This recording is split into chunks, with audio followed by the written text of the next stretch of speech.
feelings between the sheets. Why am I caressing my mama's fat knees? 세상을 보는 지역의 눈. 여러분은 지금 황동현의 시선 집중과 함께하고 있습니다. 황동현의 시선집중 3부 시작합니다. 이 그림 처음 딱 떠올려보면 어떤 생각부터 드시는지 모르겠는데요. 일부 또 분들은 답답하거나 좀 진부하다 뭐 이런 생각도 드실 수 있고요. 좀 나와는 맞지 않다는 느낌을 받으실 수도 있을 겁니다. 특히 영상 이 그런 세대에게 있어서 이렇게 스틸 사진과 같은 그림들이 좀 굉장히 고딕하다라는 느낌을 줄 수도 있지만 한두 시간 짬을 내서 한 권의 책을 읽고 한 편의 영화를 보듯이 화가의 작품과 인생을 함께 살폈을 때 그 그림은 또 새롭게 우리에게 다가온다고 합니다. 미술관, 광주시립미술관에서는 이렇게 그림에 대해서 자세한 뒷배경과 여러 가지 스토리를 곁들여서 그림의 가치, 그림의 의미를 새롭게 이야기해주는 분이 있다고 합니다. 오늘 오늘 이 사람 시간에 함께 하겠습니다. 그림 읽어주는 남자 이창용 강사 연결돼 있습니다. 안녕하세요. 네, 안녕하세요. 그림 읽어주는 남자 미술사 강사 이창용입니다. 네, 그림을 읽어준다. 굉장히 좀 많은 사람들이 귀가 열리면서 어떤 분인가 궁금해하실 것 같은데요. 본인 소개 좀 해주세요. 네, 저는 지난 8년 정도 유럽에 있는 유명한 박물관들, 예를 들어 바티칸, 루브르, 그리고 오르세 미술관 등지에서 사람들에게 그림을 안내해드리는 도슨트라는 일을 쭉 해오다가 네. 지금은 그때 일하면서 2년이 닿은 광주시립미술관 관계자분들과 함께 광주시립미술관에서 토요문화광자라는 이름으로 강의를 진행하고 있는 미술사 강사입니다. 네, 토요문화광자. 매주 하시는 겁니까? 아니면 어떻게 하시는 건지도 좀 들려주시죠. 네, 올 4월을 시작으로 매 짝수달 마지막 주 토요일 오후 3시 총 4회에 걸쳐서 강의가 진행이 되고 있습니다. 네, 토요문화 강좌. 그런데 이렇게 우리 선생님께서 미술사에 대한 관심을 갖게 된 계기도 좀 궁금한데요. 그 이야기 먼저 한번 들려주시겠어요? 처음에 제가 미술에 관심을 갖기 시작한 것은 대학 시절 서울에 있는 예술의 전당에서 도슨트 아르바이트를 시작을 하는 게 계기가 되었고요. 네. 이후 이탈리아 로마로 유학을 떠나게 되었을 때 그곳에 있는 바티칸에 있는 미켈란젤로의 작품들을 사람들에게 안내드리는 일을 계기 삼아서 바티칸 미술관에서도 거기에서도 그럼 도슨트 활동을 하셨던 거예요? 네, 그렇습니다. 네. 네, 그때 그렇게 일한 게 2년이 되어서 여기까지 오게 된 것 같습니다. 네. 이 토요문화광자 그러면 어떤 식으로 진행을 하십니까? 광주시립미술관 주관으로 시즌제 방식으로 진행이 되고 있고요. 네. 매 시즌마다 총 4회에 걸쳐서 진행이 되고 이번 4차례 시즌 강의가 끝나고 나면 내년 초에 새로운 주제로 다시 토요문화광자가 진행이 될 예정입니다. 네. 그림을 읽어주고 설명한다. 많은 분들이 근데 특히 영상 세대이기 때문에 이렇게 그림에 집중하는 부분들에 대해서 익숙치 않은 분들이 의외로 좀 많으시거든요. 어떻게 그분들의 관심들을 이끌어내시는 강의를 통해서 하십니까? 보통 일반적으로 미술사 강의들은 고대 이집트나 그리스 시대를 시작으로 해서 시대가 변함에 따라서 미술사가 어떻게 흘러가는지에 대한 강의가 보통 진행이 됩니다.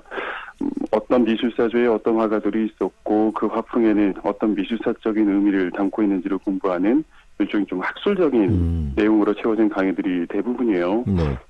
그러다 보니까 아무래도 흥미를 이끌기 좀 어렵고 자연스럽게 내용도 좀 딱딱해지기 마련인데요. 그래서 저는 그런 학술적인 내용들은 전부 다 차치하고 네. 이 화가 인물 자체에 집중을 하면서 그가 어떻게 인생을 살아왔고 또 왜 이런 그림을 그릴 수밖에 없었는지를 살펴보면서 이 사람들에게 흥미와 좀 공감대를 이끌어내는 방식으로 이 강의를 진행하고 있습니다. 결국은 작품 중심이 아니라 그 화가를 통해서 작품을 이해하는 좀 인문학적 접근을 하시는 거네요. 네, 그렇게 보시면 좋을 것 같네요. 네. 그래서 그렇다면 더 처음부터 좀 더 치밀하게 강의 준비도 하고 그러실 것 같은데요. 어떻게 준비를 하고 어떤 부분들에 주안점을 두셔서 준비를 하시는가요? 보통 2시간짜리를 기준으로 강의 하나를 완성을 하는데 한 2달 정도 시간이 소요가 되는 것 같아요. 네. 새로운 강의를 하나 이제 제작을 하게 된다라고 이렇게 가정을 하게 되면 한동안 일단 스케줄을 좀 닫는 편이고요. 개인적으로 가장 좋아하는 그 여의도에 위치한 국회 도서관에 좀 자리를 잡는 편이에요. 네. 물론 뭐 거기가 우리나라에서 가장 많은 책을 가지고 있는 곳은 아니기는 하지만 생각보다 사람이 굉장히 적은 도서관이다 보니까 좀 집중하기 좀 수월한 편이기도 하고요. 많은 자료를 가지고 있는 도서관인데 생각보다 사람들이 별로 가지 않나 보네요, 거기는. 네, 굉장히 생각보다 적어서 네. 아마 방문해 보신 분들 좀 깜짝 놀라기도 하실 겁니다. 네. 보통 이곳에서 이제 강의와 관련된 주제 책들을 이제 싹 모아놓고 정보 수집과 강의 컨셉을 정하게 되는데 이때 책에서 정보들 끌어모으는 데만 하더라도 보통 한 보름 정도 시간이 소요되는 것 같고요. 아무래도 또 미술 강의다 보니까 단순히 이렇게 내용 전달보다는 이미지 자료들이 좀 많이 필요하거든요. 그래서 이런 PPT 자료들을 좀 채울 이미지 자료들을 모으는데도 시간이 좀 많이 걸리고 대부분의 자료들은 아무래도 제가 유럽에서 한 8년 정도 도슨트로 활동을 하면서 모아놓은 자료들을 활용을 하는 편이기는 하지만 그때그때 좀 디테일하게 좀 필요한 이미지 사진들은 현장에 지금 지내고 있는 지인들을 통해서 또 자료를 공수받기도 하고요. 이렇게 자료 모아서 대본 작성하고 또 학교에 계시는 교수님들한테 감수받고 대본 숙지하고 하는데 보면 보통 평균적으로 2달 정도가 걸리는 것 같더라고요. 네. 꼼꼼하게 준비를 하시네요. 아무래도 이렇게 한번 강의가 완성이 되면 강의가 진행이 되면서 어느 정도 뭐 멘트 정도 수정이 되기는 하지만 네. 보통 크게 강의가 변하지 않기 때문에 한번 만들어지면 변하지 않을 것을 알고 있기 때문에 아무래도 처음 만들 때 좀 집중해서 노력을 기울이는 편입니다. 첫 강의 하신 걸로 알고 있는데요. 첫 강의의 주제는 어떤 거였습니까?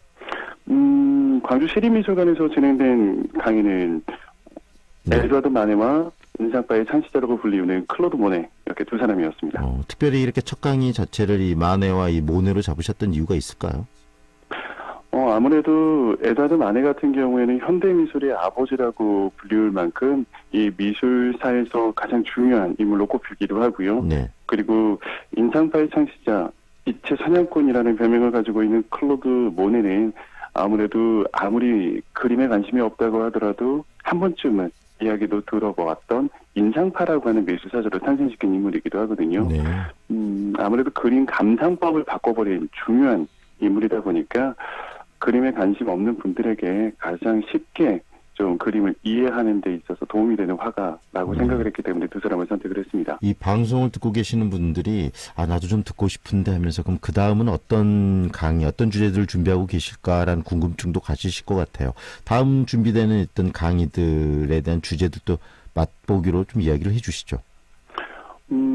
이번 달 마지막 주 토요일 오후 3시에는 그 스페인 회화의 거장이라고 불리우는 디에고 벨라스케스라고 하는 화가로 강의가 진행이 되는데요. 네.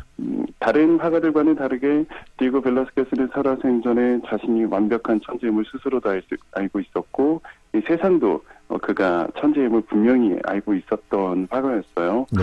하지만 지금과는 다르게 예술가가 그렇게 좋은 대접을 받았던 시절은 아니었기 때문에 내가 천재인데 어떻게 하면 내가 세상에 위대한 천재였느라고 역사 속에 기록을 남길 수 있을까라고 스스로 고민을 하면서 작품 속에 그러한 내용을 좀 담았던 재미난 화가죠. 네. 네. 그런 화가들을 계속 만날 수 있다는 이야기인데 어떻습니까? 여기에 참여하고 싶으신 분들은 어떻게 참여를 하시면 되죠? 광주 시립미술관에서 주관하고 있는 행사이고요. 네. 아무래도 무료로 진행이 되고 있는 행사이다 보니까 선착순으로 강의를 이제 마감이 되거든요. 네. 광주 시립미술관 홈페이지나 전화를 통해서 신청해서 참여를 하실 수 있으시고요. 지금 진행되는 강의가 계속 마감이 이어지고 있기 때문에 조금 서둘러서 신청하시는 게 좋으실 것 같습니다. 본인이 직접 그림을 만나면서 이런 도슨토 활동을 하시고 거기에 대한 관심이 지금 오늘까지 이어져 왔는데요. 어떻습니까? 그 그림을 가장 잘 이해할 수 있는 방법들 우리 청취자분들에게 한 말씀 해주신다면 어떻게 이야기하실 수 있을까요? 제가 미술관에서 일을 하면서 좀 느꼈던 것 중에 하나가 그림이라고 하는 것이 절대 어려운 건 아니거든요. 근데 생각보다 많이들 이 그림이라는 것에 대해서 오해들을 가지고 계시더라고요. 누구나 쉽게 느끼고 즐길 수 있는 분야이기 때문에 부담 갖지 마시고 좀 즐겨보셨으면 좋겠어요. 하지만 이 그림이라고 하는 건 절대 우리에게 먼저 다가오지는 않거든요. 여러분들께서 관심 갖고 다가가려 하시는 만큼 그림은 여러분들에게 큰 감동을 전해드니까 일단 처음 시작은 부담부터 좀 걷어내는 게 제일 중요하지 않을까라고 생각해 봅니다. 그림과 친해지겠다라는 본인의 생각이 가장 중요하겠네요. 네, 그렇죠. 네, 오늘 말씀 잘 들었습니다. 고맙습니다. 네, 감사합니다. 지금까지 광주시립미술관에서 이 미술 이야기를 강의하는 그림 읽어주는 남자 이창용 강사와 함께했습니다.